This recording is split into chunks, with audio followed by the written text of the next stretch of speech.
Most people know the story of John Wayne Gacy, known as the Killer Clown, but most people don't know about his connections with a child trafficking ring and his 5 potential accomplices that may have helped him murder 12 more people than the 33 Gacy confessed to.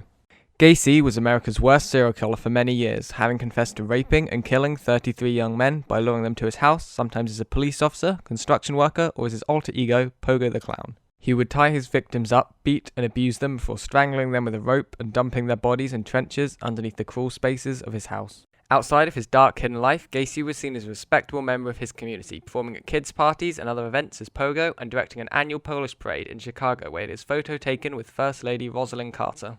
He started a construction company known as PDM Contractors that mostly employed teenagers and young men. Gacy would often give people work, supplies, and promotions in return for sexual favors. He tried to rape many of his employees, some of which escaped handcuffs and beat Gacy. In 1978, Gacy was linked to the disappearance of Robert Piest, and the police searched his home. They found 29 bodies. He confessed to the murders of all of them, as well as 4 bodies found in the Des Plaines River. He was given 12 death sentences and 21 life sentences. Very soon after Gacy's arrest, he was questioning the police on whether his associates had been taken into custody. He also referred to them as having directly contributed to the murders. Jeffrey Rignal, a surviving victim of Gacy's torture, was 100% certain that a young man with brown hair had watched parts of his torment and that the lights would turn on and off around the house while Gacy was with him.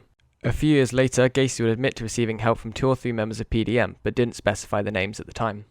Defense lawyers reviewed Gacy's case and concluded there was overwhelming evidence that he'd worked with an accomplice. The first suspect is Michael Rossi, an employee of PDM who was named by Gacy during one of his many interrogations. He also had a very suspicious meeting with Gacy in a bar with another potential accomplice, Ed Hefner, while Gacy was under police surveillance. The men talked privately and away from the police, but they did make out Rossi saying, "And what, buried like the other 5? The 5 bodies that had already been buried doesn't match up with any of Gacy's other victims, with 3 recovered from underneath parts of his house, 26 from under the crawl space, and 4 dumped in the Des Plaines River. Gacy never denied killing more than 33. This could mean there are even more young men murdered and their bodies were never recovered. This may refer to the West Miami Avenue in Chicago, where Gacy used to work as a caretaker, where residents said they had seen him digging large trenches outside supposedly to plant rows of trees. It is possible he may have buried bodies here with the help of his former employees, though a search and excavation effort in 2013 found no bones or human remains. The third suspect is David Cram, who Gacy tried to rape on 2 occasions, but Cram fought back and moved away. Cram was named as an accomplice by Gacy himself. Cram explained to the police that Gacy got him and Rossi to dig up trenches in his crawl space about the size of a grave for a drainage pipe.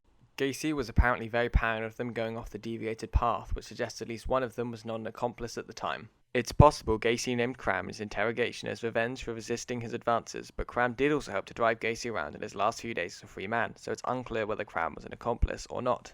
The fourth and most interesting suspect is Philip Pasquet, another former employee of PDM. Gacy also named him during his time on death row.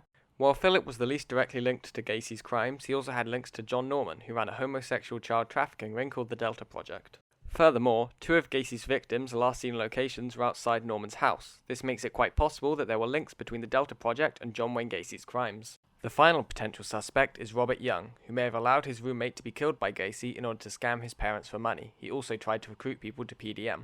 It is very likely one or more of these 5 men were directly involved with the murders. Gacy claimed that he was out of Chicago during 16 of the disappearances. In one case, travel records back this up, as Gacy could not have been in Chicago until 2 days after the disappearance of John Maury. Thanks for watching. If you enjoyed the video, be sure to like and subscribe and leave a comment if you think John Wayne Gacy worked alone or if he had help from one of his employees.